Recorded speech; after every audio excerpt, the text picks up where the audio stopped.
Terima kasih Anda masih bersama kami di iNews Pagi. Bagi Anda yang baru saja bergabung bersama kami, berikut inilah beberapa informasi pilihan redaksi, di antaranya aksi kejar-kejaran film laga mewarnai penangkapan seseorang yang diduga mencuri mobil oleh sejumlah warga di Tebet, Jakarta Selatan pada Minggu dini hari.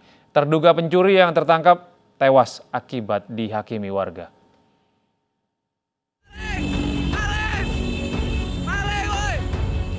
Aksi dramatis pengejaran mobil yang diduga dikendarai seorang pelaku pencurian di kawasan Tebet, Jakarta Selatan Minggu dini hari dilakukan beberapa warga.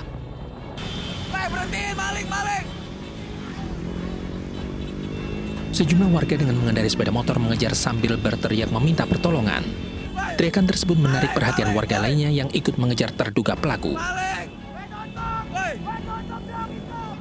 Sebuah mobil patroli polisi yang melintas ikut melakukan pengejaran hingga sempat beberapa kali melepaskan tembakan peringatan. Mobil yang dikejar akhirnya dihentikan warga di kawasan Cakung, Pulau Gadung, Jakarta Timur. Dengan membabi buta, warga menghancurkan mobil dan menghakimi pengemudi mobil hingga tewas. Kita langsung melakukan pengejaran hingga sampai di TKP.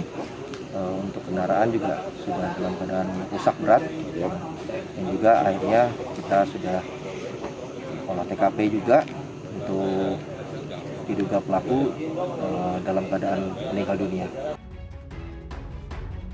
Saat ini polisi menyelidiki tindakan main hakim sendiri oleh warga. Polisi Metro Jakarta Timur juga memburu pelaku yang menghasut warga untuk menghakimi pengemudi mobil yang awalnya diduga pelaku pencurian. Berdasarkan penyelidikan polisi, data kendaraan sesuai dengan identitas korban. Dari Jakarta, Reni Sanjaya, iNews melaporkan. Diduga mengantuk, sebuah minibus menabrak bagian belakang truk yang tengah berhenti karena lampu merah. Pengemudi minibus terjepit hingga harus dievakuasi oleh tim pemadam kebakaran.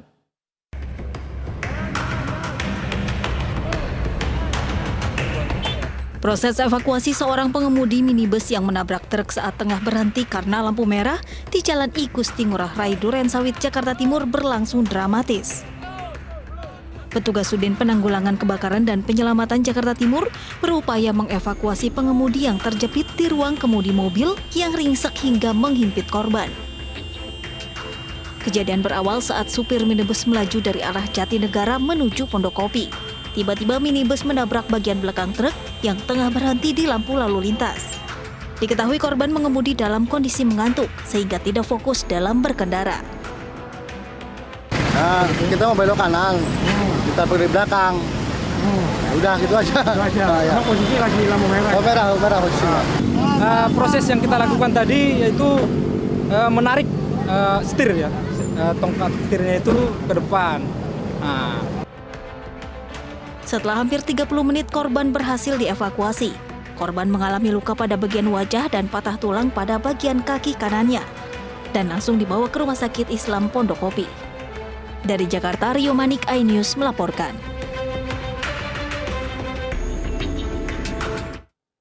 Pemirsa, 3 orang tewas dalam tabrakan maut antara mobil pick-up dengan pengendara motor di Jalan Lintas Barat Lampung. Ketiga korban merupakan pengendara motor yang masih satu keluarga.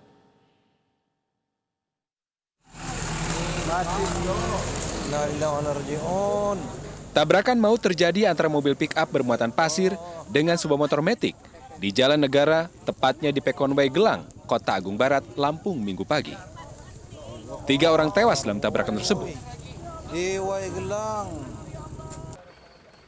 Ketiganya adalah pengendara motor yang merupakan satu keluarga, suami istri dan anaknya asal Pekonway Panas, Wonosobo. Kejadian berawal saat mobil pick-up yang dikendarai Sugiono 40 tahun melaju kencang dari arah Wonosobo menuju Kota Agung. Saat berusaha menyalip mobil di depannya, langsung bertabrakan dengan motor metik yang dikendari korban yang melaju dari arah berlawanan. Petugas Polantas Polres Tanggamus yang datang ke lokasi langsung membawa korban ke rumah sakit dan melakukan olah TKP. Sementara sopir dan kernet mobil pick-up melarikan diri. Keterangan dari saksi bahwa mobil L300 tersebut bermuatan pasir mendahului juga mobil L300 yang bermuatan pasir juga yang berjalan dari arah yang sama, dari arah Wonosobo menuju Kota Agung. Karena posisi mobil L300 tersebut sudah berada di samping sehingganya tidak dapat menghindar, kemudian menabrak sepeda motor yang berjalan dari arah berlawanan. Seperti itu. Ketiga korban telah dibawa ke rumah duka di Pekonwei Panas, Kecamatan Wonosobo, dan langsung dimakamkan di TPU setempat. Dari Tanggamus, Lampung, Indra Siregar, Anyus melaporkan. Kini kita beralih ke informasi dari dunia olahraga. Pemirsa, usai kalah telak dari Australia, Timnas Putri Indonesia akan menghadapi Thailand di laga kedua fase grup Piala Asia Wanita 2022. Meski Thailand bukan lawan yang mudah, namun Garuda Pertiwi tetap optimistis mengimbangi permainan Thailand.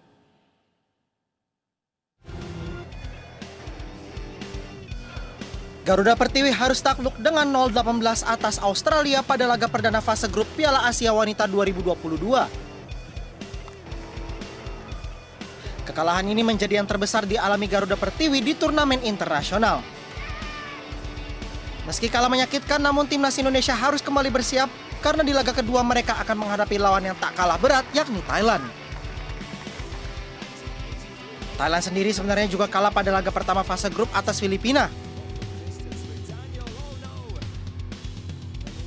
Meski demikian, Thailand tetap menjadi lawan berat bagi Indonesia. Timnas putri Thailand berada di ranking 38 FIFA, jauh dari Indonesia yang berada di ranking 94. Skuad putri Thailand juga diisi pemain yang berlaga di Piala Dunia Wanita 2019. Meski akan menjalani laga yang tidak mudah, namun Garuda Pertiwi tetap optimis. Mengambil pelajaran dari kekalahan atas Australia akan menjadi modal timnas putri untuk tampil lebih baik saat melawan Thailand. Diharapkan laga kontra Thailand bisa menjaga harapan timnas putri untuk bisa lolos ke babak berikutnya. Dari Garuda Pertiwi kita beralih ke skuad Garuda. Pemirsa, timnas putra memasuki hari ketiga pada pemusatan latihan yang digelar di Bali. Pada sesi kali ini skuad besutan Sinteyong menggelar internal game sekaligus memulihkan mental tanding mereka.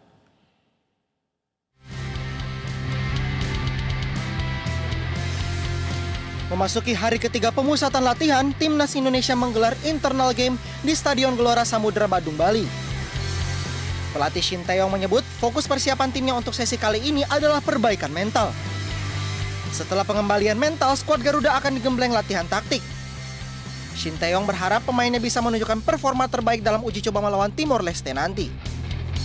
선수들도 수직급 갔다 와서 조금 또 이게 멘탈 조금 느슨해진 느낌이 있는데 전체적으로 뭐 선수들은 다 괜찮은 것 같고 발리에서 우리가 훈련하면서 또 이렇게 잡아가고 부족한 걸 또 만들어가고 해야 되기 때문에 생각보다는 선수들 몸 상태도 괜찮은 것 같고 일단 뭐 동티모르하고는 뭐 일단 첫 경기부터 잘 해야 된다는 생각을 갖고 있고 우리가 선수들한테 좀 더 우리가 하고자 하는 플레이를 만들 수 있게끔 내일은 좀 휴식을 취하고 모레부터 우리가 어떤 전술을 가지고 갈 것이에 대해서 훈련할 것이라고.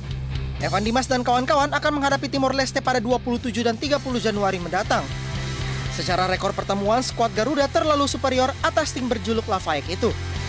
Namun rekor itu bukan menjadi jaminan timnas bisa dengan mudah mengalahkan Timor Leste yang perlahan berbenah dan saat ini diasuh oleh pelatih asal Brasil Fabio Magrao.